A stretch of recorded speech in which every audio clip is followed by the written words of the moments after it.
labarin jarumin da bai karaya ba. Fim din ya fara ne a birnin London da ke ƙasar Ingila, inda wani tsohon soja da ya yakin Vietnam mai suna Quan Ngoc Minh ya tafi makaranta domin ɗauko diyarsa tilo mai suna Phan.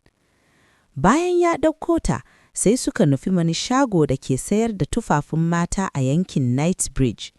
Yayin da Quan yake kokarin ajiye motarsa, sai wani mutum akan babur ya zo ya faka daidai tsakanin shagon tufafin da kuma wani babban banki da ke kusa. A daidai wannan lokacin, Quan ya gogawa wata mota da ke kusa da shi, wanda hakan ya sa dayan direban ya fito suna sa'insa. Ba zato ba tsammani, sai bam ɗin da ke kan babur ɗin ya tashi da mummunar ƙarfi wanda ya ruguje bankin da shagon tufafin gaba ɗaya. Fashewar ta jefar da Quan ƙasa kuma ya sami raunuka, amma abin bakin ciki shine diyarsa Phan da wasu mutane da dama sun rasa rayukansu yayin da wasu da dama suka sami munanan raunuka. Bayan wannan harin ta'addanci, wata kafar yada labarai ta sami kira daga wata ƙungiya da ke kiran kanta da suna Authentic IRA, inda suka dauki alhakin harin. Shugaban ƙungiyar ya yi gargadin cewa za a sake samun wasu hare-haren a nan gaba. Shugaban gidan labaran ya umarci ma'aikatansa da su binciko gaskiyar lamarin. Wani ɗan jarida mai suna Ian Wood ya tafi wurin da abin ya faru, inda ya ga Quan cikin matuƙar bakin ciki yana rungume da gawar diyarsa. A gefe guda kuma, mambobin kungiyar nan ta Authentic IRA suna kallon labaran a mafoyarsu, suna tattauna yadda za su gujewa kamuwa daga hannun jami'an tsaro. Labarin ya koma birnin Belfast a arewacin Ireland, inda mataimakin minista Liam Hennessy yake tare da budurwarsa ta asiri mai suna Maggie Dunn. Ya samu kira daga matarsa Mary, wadda ta sanar da shi labarin fashewar bam din. Hennessy ya tattauna da wata 'yar siyasar Ingila mai suna Catherine Davis game da harin, inda ya nemi a yafe wa wasu tsofin mambobin kungiyar IRA idan har ana son ya taimaka wajen gano waɗanda suka dasa bam din. A nan ne aka gano cewa ashe Hennessy tsohon shugaban kungiyar IRA ne. Ya dana da tsofin abokansa domin gano masu laifin, domin ya gano cewa ƙungiyar Authentic IRA ba sa tare da shi, kuma suna amfani da sunan ƙungiyarsu ne kawai don kisan mutane da basu ji ba basu gani ba. Quan, wanda bakin ciki ya mamaye ransa, ya fara bincike da kansa. Ya tafi sashin yaƙi da ta'addanci a London don neman sunayen waɗanda suka kashe diyarsa. Har ma ya yi ƙoƙarin ba wa babban kwamanda Bramley cin hanci da dukkan kuɗin da ya tara, amma kwamandan ya ƙi karɓa. A nan ne aka bayyana tarihin Quan na ban tausayi. Ashe ya rasa wasu diyoyinsa guda biyu a hannun 'yan kwashin teku da matarsa ta rasa lokacin da take naƙudar Phan.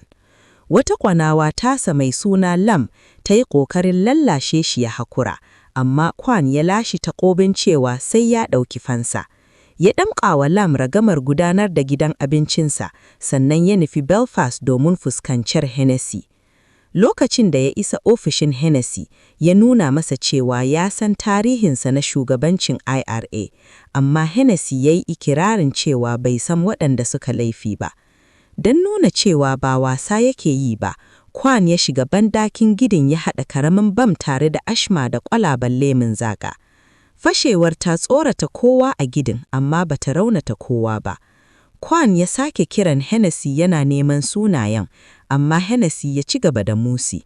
Saboda tsoron Quan, Hennessy ya kira dandaninsa mai suna Sean Morrison, wanda tsohon soja ne da ƙwararre wajen bin sawon mutane, don ya zo ya taimaka masa. Mutanen Hennessy suka kai wa Quan hari a inda yake haya, amma Quan, wanda ƙwararre ne fa fannin fada, ya lallase su ya dado. Daga nan, Quan ya fara bin sawun Hennessy har ya ɗauki hotunansa yana summutar budurwarsa Maggie. Ya aika wa Hennessy hoton da jan kunne. Hennessy ya kwashe matarsa suka koma gidansu na karkara, amma Quan ya riga ya isa can, yana dasa taruku da bama-bama a cikin dajin da ke kusa da gidan. Matar Hennessy, Mary, ta gano cewa mijinta yana yaudararta, saboda haka ta tafi London. A can, ta yaudara Sean Morrison suka kwanta tare, inda ta bayyana ƙiyyatar da take wa mijinta saboda ya ƙi daukar fansar kisan dan uwarsa. Yayin da Kwan yake dasa taruku a daji, mutanen Hennessy suka bi shi. Yayi nasarar kama su a tarike, amma wani ya harbe shi a kafa. Ya gadu ya buye a bayan bishi, inda ya yi amfani da wuƙa zafi domin toshe raunin, wanda hakan ya sa ya suma saboda zafi. Cikin wannan sumawar, ya sake tunawa lokacin da aka kashe sauran iyalinsa. A gefe guda kuma, ashe budurwar Hennessy wato Maggie, mamba ce a ƙungiyar Authentic IRA. Tare da wani mutum a kan babur suka sake tayar da wani bam a cikin bas mai hawa biyu, inda mutane 16 suka rasa. Hennessy ya fisace, ya kama abokin harkansa mai suna Hugh McGrath ya harbe shi a ƙafa domin ya bashi bayani. McGrath ya bayyana cewa ashe Maggie da mamatar Hennessy kanta, wato Mary, suna da hannu a hare-haren domin ɗaukar fansa a kan Hennessy. Hennessy ya kashe McGrath cikin fushi. A lokacin ɗaya, Sean Morrison ya gano inda Kwan yake, suka gwabza fada sosai. Kwan ya yi nasarar danne shi, ya tillata shi fadar sunayen dukkan mutane 5 da suka dasa bam ɗin, tare da Patrick O'Reilly, wanda shi ne ya kashe Fan. Maggie ta yi ƙoƙarin kashe wani ɗan jarida da sanya bam a cikin batirin kwamfutarta. Kwan ya gano mafuyarsu, ya shiga ciki yana basa ja a matsayin mai gyara iskar gas, ya gwabza fada da su, ya kashe mutum 2 sannan ya shake O'Reilly har lahira da laburo. 'Yan sanda suka shigo suka kama Maggie, suka azabta ta har ta faɗi inda bam ɗin ƙarshe yake. An samu nasarar hana fashewar bam ɗin a filin jirgin awa. Da baya, Hennessy ya umarci Sean Morrison ya kashe Mary a matsayin fansa da Sean ya aikata haka. A ƙarshen labarin, Catherine Davis ta gaya wa Hennessy cewa yanzu yana ƙarfin aikin gwamnatin Ingila ne saboda suna da hujjojin laifukansa. Kwan ya koma wurin Hennessy, ya tillata shi ya yada hotunan sakarancinsa da Maggie a intanet domin kowa ya gani. Kwan ya koma gidan abincinsa, inda jami'an tsaro suka yanke cewa za su bar shi ya ci gaba da rayuwarsa domin ya riga ya gama aikinsa. Lam ta karbe shi da murna da rungume, tana tayar shi murnar da dawowa gida lafiya bayan ya kammala fansar jinin iyarsa. Zan iya taimaka maka da wani abu ne, kamar fassara wani rubutu ko fadanta wani bangare na wannan labari?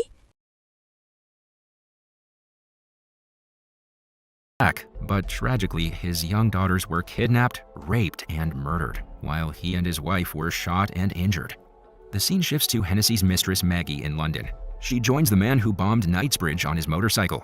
Shockingly, it turns out that she is one of the members of the Authentic IRA, and she gets intel about the location of highly political figures through Hennessy. Hennessy is certainly oblivious to her true identity. Together with a motorcycle man, they cause an explosion on a double-decker bus on a bridge, resulting in the deaths of 16 civilians. Following the bus bombing, Hennessy meets with his accomplice, Hugh McGrath. Frustrated, he demands to know who's behind all the bombings. McGrath reveals that Hennessy's initial plan to bomb a few financial targets for political gain lacked impact, so the plan was escalated by a rather radical group who wants real change. In a fit of rage, Hennessy shoots McGrath in the leg to get him to talk more. Left with no choice, McGrath eventually reveals that Hennessy's mistress, Maggie Dean, is also working for this Authentic IRA group. Additionally, Hennessy discovers that his wife Mary aided in the bombing as payback for her husband's failure to avenge her brother's murder. Enraged by these revelations, Hennessy shoots McGrath dead. In the meantime, Morrison tracks Kwan to a bush shelter in the woods, but our hero surprises him with an ambush. They engage in a fierce fight until Kwan gains the upper hand, holding a deadly stick at Morrison's throat. Kwan then ties him up, and Morrison eventually provides him with the names of all 5 bombers, including the one responsible for killing Fan, that is, Patrick O'Reilly. He also reveals that O'Reilly has a distinctive burn mark on his hand. It's revealed that O'Reilly is also responsible for a bomb that killed Morrison's own family. That night, Maggie seduces the journalist Ian Wood at a pub, and they eventually end up having sex. It's revealed that Ian is scheduled to be on a flight with VIPs.